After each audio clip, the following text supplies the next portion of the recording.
Student, তোমরা যারা ক্যালকাটা ইউনিভার্সিটির আন্ডারে থার্ড সেমিস্টারের ছাত্রছাত্রী আছো এবং তোমাদের রাষ্ট্রবিজ্ঞান সাবজেক্টে অনার্স আছে, তোমাদের জন্য আজকের ক্লাসটা খুবই গুরুত্বপূর্ণ।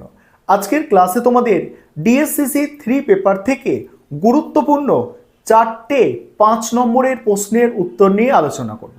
আর তোমরা যারা ইংলিশ ভার্সানের স্টুডেন্ট আছো, তোমরাও আজকে ক্লাসটা দেখতে পারো, কারণ তোমরা প্রশ্নের উত্তরগুলো ইংলিশেও পেয়ে যাবে। যে 4টের প্রশ্নের উত্তর নিয়ে আজকে ক্লাসে আলোচনা করব, প্রশ্নগুলো একটু বলে দিই, শুনে নাও। আজকে প্রশ্নগুলো মডিউল 2 থেকে থাকছে। মোস্ট ইম্পর্টেন্ট প্রশ্ন। প্রথম প্রশ্ন আলোচনা করব, মার্ক্সীয় চিন্তায় বস্তু, জগৎ ও চেতনার সম্পর্ক বিশ্লেষণ করো। দ্বিতীয় প্রশ্ন থাকছে, মার্ক্সের দৃষ্টিভঙ্গিতে রাষ্ট্রের আপেক্ষিক স্বাতন্ত্র্যের ধারণাটি আলোচনা করো। এটা তো একদম মোস্ট ইম্পর্টেন্ট প্রশ্ন। পরের প্রশ্ন, বিপ্লব বিষয়ে মাও, লেনিন ও মাওয়ের চিন্তাধারার মূল পার্থক্য। লেনিন আর মাওয়ের চিন্তাধারার মূল পার্থক্য। মাও মানে মাও জেদংয়ের কথা বলা হচ্ছে। আর 4 নম্বর প্রশ্ন, মার্ক্সীয় তত্ত্বে শ্রেণীর গুরুত্ব কি। মোস্ট ইম্পর্টেন্ট 4টে প্রশ্ন আলোচনা করছি। চলো স্ক্রিন রেকর্ডের মাধ্যমে আলোচনাটা করছি, তোমরা দেখে নাও। আরেকটা বিষয় তোমাদের বলে নিই, তোমাদের জন্য অনলাইন কোচিং ক্লাস চলছে।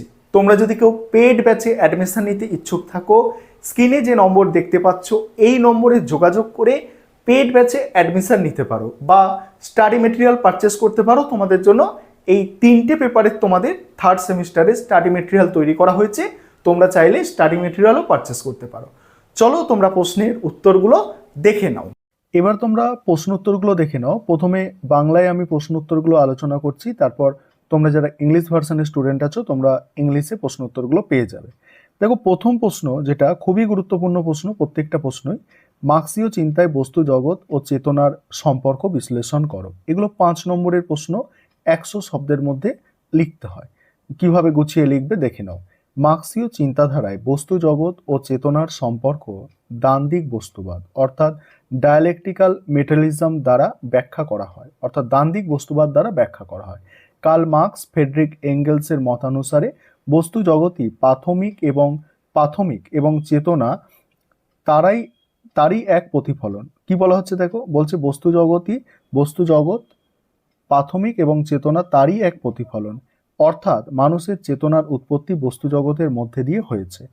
মার্ক্সীয় দর্শনে বলা হয়েছে মানুষের সামাজিক অবস্থান, উৎপাদন, সম্পর্ক, অর্থনৈতিক কাঠামো তার চেতনার গঠনকে নির্ধারণ করে।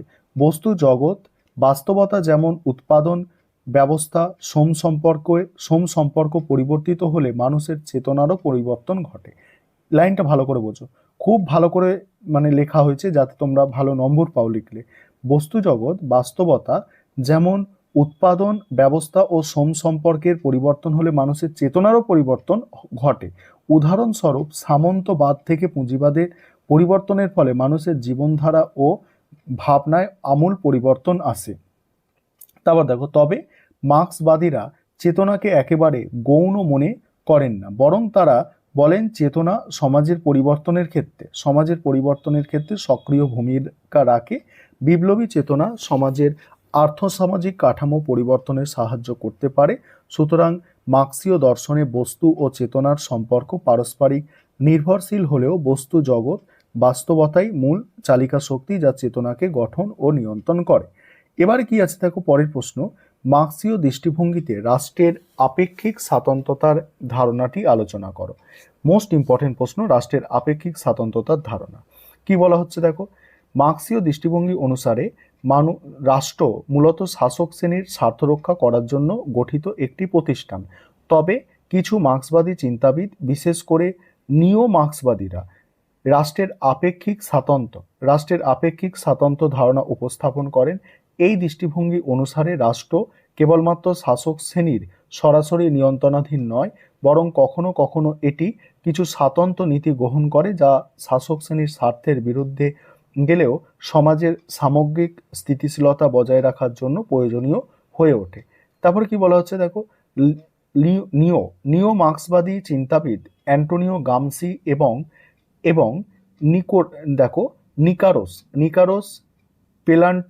নিকারোস পোলান্টাস এই ধারণাকে প্রসারিত করেছেন। গামসি আর পোলান্টাস হচ্ছে এই ধারণাকে প্রসারিত করেছেন।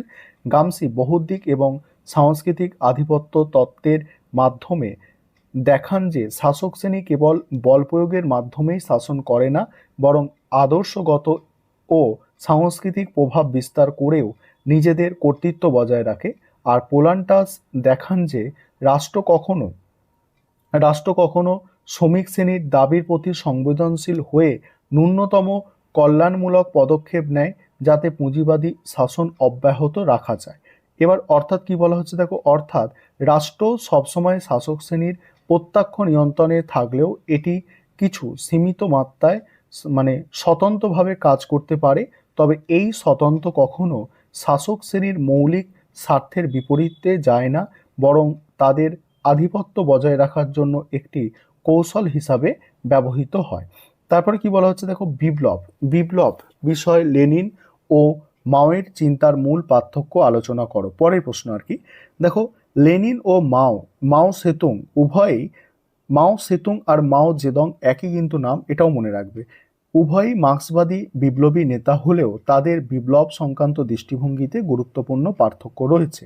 লেনিনের মতে বিপ্লব সফল করতে হলে একটি সুসংগঠিত ও সুশৃঙ্খল পার্টির নেতৃত্বের প্রয়োজন। তিনি পেশাদার বিপ্লবীদের নেতৃত্বে শ্রমিক শ্রেণীর একনায়কত্ব প্রতিষ্ঠার পক্ষে ছিলেন।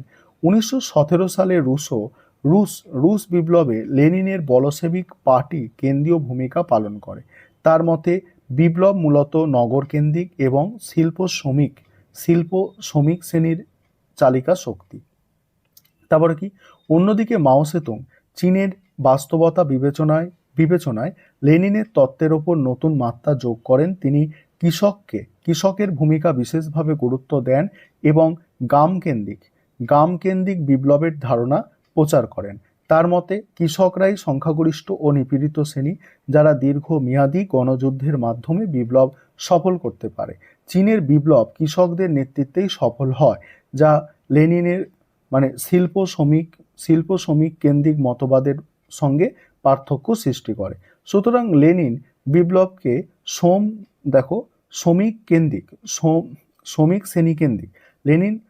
শ্রেণী কেন্দ্রিক এবং শহর ভিত্তিক হিসাবে দেখেছেন, আর মাও একে কৃষি নির্ভর ও গ্রামভিত্তিক রূপ দেন। বাস্তবতা নিরিখে উভয়েরই তথ্যই তাদের নিজ নিজ দেশে সফল হয়। এবার শেষ প্রশ্ন আজকে ক্লাসে, মার্ক্সীয় তত্ত্বে শ্রেণীর গুরুত্ব কি?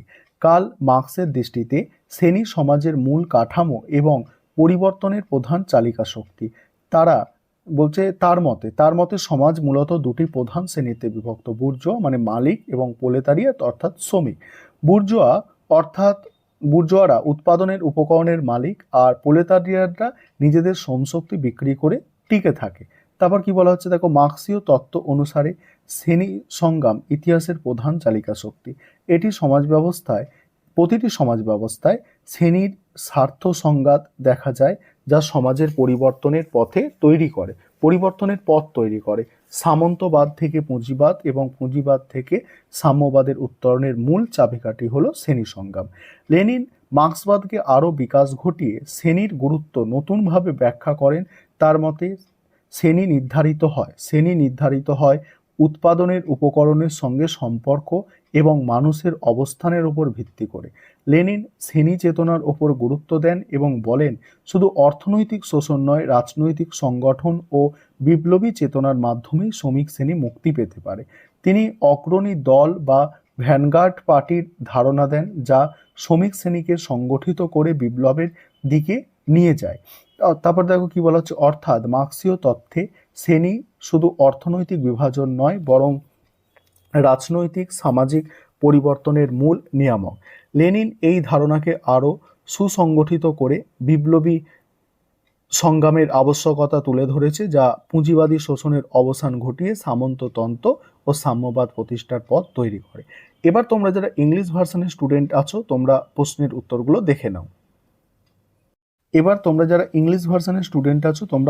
উত্তরগুলো দেখে নাও। এটা তোমাদের 1 নম্বর প্রশ্ন দেখতে পাচ্ছ, আমি ধীরে ধীরে স্ক্রল করে যাচ্ছি, তোমরা তোমাদের সুবিধা মতো স্ক্রিনশট করে নাও। দেখো 2 নম্বর প্রশ্ন যেটা আছে, দেখো 2 নম্বর প্রশ্ন দেখে নাও তোমরা। এটা 3 নম্বর প্রশ্ন আছে। 3 নম্বর প্রশ্ন,